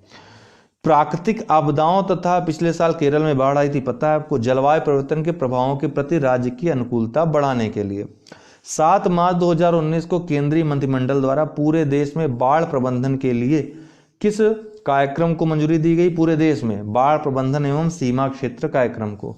चौथे अंतर्राष्ट्रीय मसाला सम्मेलन का आयोजन हैदराबाद, तेलंगाना में। 13 से 14 फरवरी 2019 के दौरान अंतर्राष्ट्रीय बांध सुरक्षा सम्मेलन का आयोजन कहाँ किया गया? भुवनेश्वर, उड़ीसा में। बड़े बांधों की संख्या के आधार पर विश्व में भारत का स्थान कितना है? 30वें स्थान पे है। पहले स्थान पे चीन है बड़े बांधों में, दूसरे स्थान पे अमेरिका है। 5 से 6 फरवरी 2019 को आपदा जोखिम प्रबंधन पर Indian Ocean Rim Association IORA का 2 दिवसीय सम्मेलन आयोजित किया गया। कहाँ? नई दिल्ली में। IORA का जो रिम सम्मेलन होता है, जो हिंद महासागर के तटीय देश हैं, इनका सम्मेलन नई दिल्ली में। 2 जनवरी 2020 को केंद्रीय गृह मंत्री द्वारा राष्ट्रीय आपदा मोचन बल अकादमी की आधारशिला, बहुत महत्वपूर्ण है, NDRF अकादमी नागपुर में। 25 दिसंबर 2019 को रोहतांग सुरंग का नाम क्या रखा गया? अटल सुरंग। 13 दिसंबर 2019 को 7वीं आर्थिक गणना की शुरुआत की गई। कहां से? नई दिल्ली में 7वीं आर्थिक गणना। 150वीं वर्षगांठ के अवसर पर कलकत्ता पोर्ट ट्रस्ट का नाम परिवर्तित कर किसके नाम पर रख दिया गया? श्यामा प्रसाद मुखर्जी के नाम पे। भारत सरकार के इस्पात मंत्रालय द्वारा CII के सहयोग से एक विश्व स्तरीय स्टील हब लॉन्च करने की घोषणा की गई। इसका क्या नाम है? पूर्वोदय नाम है, तो मोस्ट इंपॉर्टेंट है। इस्पात मंत्रालय द्वारा CII के सहयोग से एक विश्व स्तरीय स्टील हब लॉन्च करने की घोषणा, इसका नाम पूर्वोदय होगा। तो पूर्वोदय क्या है ऐसा पूछ लेगा। केंद्रीय गृह मंत्री अमित शाह द्वारा आधुनिक भारतीय साइबर अपराध समन्वय केंद्र I4C का उद्घाटन कहाँ किया गया? नई दिल्ली में। भारतीय साइबर अपराध समन्वय केंद्र 8 दिसंबर 2019 को राष्ट्रपति रामनाथ कोविंद द्वारा इस विद्रोह के 200 वर्ष पूरे होने के उपलक्ष्य में उड़ीसा के खुर्दा जिले के बारूनई पहाड़ियों की पादगिरी पर एक स्मारक आधारशिला रखी गई। तो पाइका विद्रोह, इसका 2 वर्ष कंप्लीट हुआ है 8 दिसंबर 2019 को। दिसंबर 2019 में केंद्र सरकार द्वारा वाहनों के पंजीकरण हेतु एक नई पंजीयन टैग जिसका नाम एले है की शुरुआत की गई। कहाँ के लिए? लद्दाख के लिए। ठीक है, एले। दिसंबर 2019 अंतिम पेज है। दिसंबर 2019 में केंद्र सरकार द्वारा वाहनों के पंजीकरण हेतु एक नई पंजीयन टैग एले की शुरुआत की गई लद्दाख के लिए। महात्मा गांधी की 150वीं जयंती को समर्पित पर्यटन पर्व 2019 के घटक कौन कौन से हैं? 3 घटक हैं पर्यटन पर्व के। देखो अपना देश, सभी के लिए पर्यटन और पर्यटन एवं प्रशासन। तो महत्वपूर्ण है, ये पूछा जा सकता है। 21 अक्टूबर 2019 को भारत सरकार द्वारा पर्यटकों के लिए खोलने की घोषणा की गई। किसे? लद्दाख के सियाचिन ग्लेशियर क्षेत्र को। अक्सर यह क्षेत्र सुरक्षा की दृष्टि से काफी संवेदनशील माना जाता है। 2 से 13 अक्टूबर 2019 के मध्य पूरे देश में पर्यटन मंत्रालय द्वारा किसका आयोजन किया गया? पर्यटन पर्व 2019 का। कब? 2 से 13 अक्टूबर 2019 को। 2 अक्टूबर 2019 को प्रधानमंत्री नरेंद्र मोदी द्वारा स्वच्छ भारत दिवस 2019 का उद्घाटन कहाँ किया गया? तो अहमदाबाद, गुजरात में। महात्मा गांधी की 150वीं जयंती के उपलक्ष्य में उन पर एक डाक टिकट जारी किया गया। किसके द्वारा? संयुक्त राष्ट्र संघ के द्वारा।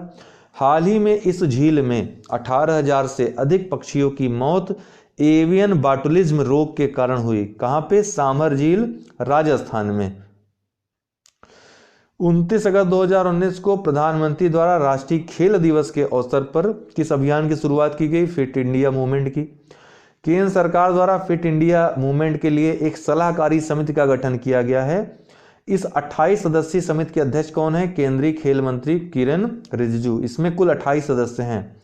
8 अगस्त 2019 को राष्ट्रपति रामनाथ कोविंद ने राष्ट्रपति भवन में आयोजित अलंकरण समारोह में भारत रत्न किसको प्रदान किया? नानाजी देशमुख, भूपेंद्र कुमार हजारिका तथा प्रणब मुखर्जी को। 2019 वाला। 12 जुलाई 2019 को बाबा गुरु नानक अंतरराष्ट्रीय विश्वविद्यालय की आधारशिला रखी गई। कहां? ननकाना साहिब में। बाबा गुरु नानक अंतरराष्ट्रीय विश्वविद्यालय। 6 जुलाई 2019 को प्रधानमंत्री द्वारा जल संचयन को लेकर शुरू किए गए अभियान के तहत देशव्यापी पौधारोपण अभियान की शुरुआत कहां हुई? वाराणसी में। कारगिल विजय की 20वीं वर्षगांठ मनाई गई। कब? 26 जुलाई 2019 को कारगिल विजय की 20वीं वर्षगांठ मनाई गई।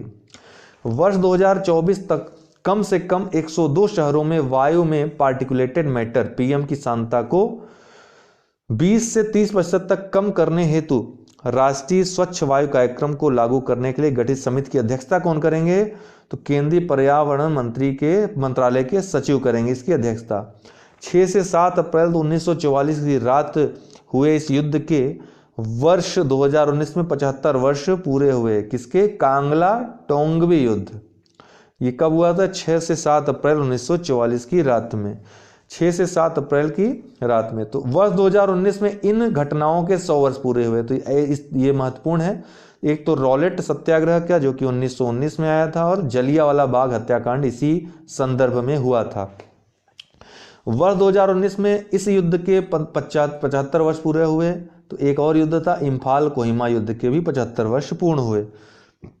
1 अप्रैल 2019 को सिंधु नदी पर बने सबसे लंबे सस्पेंशन ब्रिज का उद्घाटन किया गया। तो सिंधु नदी पर है, लेह में। ठीक है, याद रखिएगा। 25 फरवरी 2019 को प्रधानमंत्री ने, देखिए इसको नाम मैत्री रखा गया है। ठीक है, इसको मैत्री नाम दिया गया, याद रखिएगा।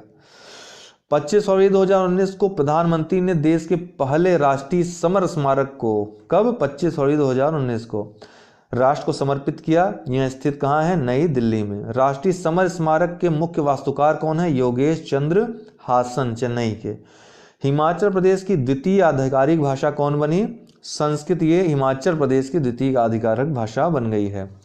केंद्र सरकार द्वारा देश में स्वदेशी नस्लों सहित समस्त गोजातीय आबादी की सुरक्षा, संरक्षण एवं विकास के उद्देश्य के साथ किस आयोग को स्थापना को मंजूरी दी है? राष्ट्रीय कामधेनु आयोग। तो केंद्र सरकार ने स्वदेशी नस्लों सहित समस्त गोजाति आबादी की सुरक्षा, संरक्षण और विकास के लिए।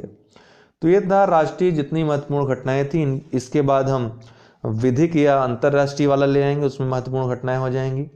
और फिर उसके बाद आर्थिकी, फिर खेल, और खेल के बाद पुरस्कार वगैरह जितनी संक्षिप्तियाँ हैं वो सब आएंगी।